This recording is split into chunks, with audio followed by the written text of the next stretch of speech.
بسم اللہ الرحمن الرحیم۔ السلام علیکم ورحمۃ اللہ وبرکاتہ۔ میں ہوں ہومی ہربلسٹ ڈاکٹر محمد مختار قادری، کاموں کے گجرانوالہ پاکستان سے۔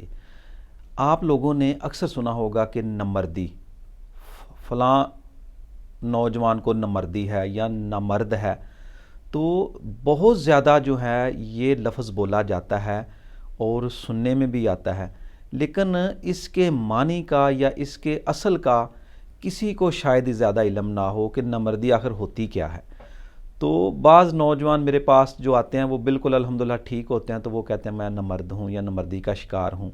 تو بعض حکمہ کرام یا معالج حضرات بھی ان میں وہم ڈال دیتے ہیں، جس کی وجہ سے وہ بہت زیادہ پریشان ہو جاتے ہیں۔ پہلی بات تو یہ ہے کہ کوئی بھی پیشنٹ ہو، بیمار ہو، تو اس کو حوصلہ دینا چاہیے، نہ کہ اس کو اتنا زیادہ کنفیوز کر دیا جائے یا اتنا زیادہ اس کو پریشان کر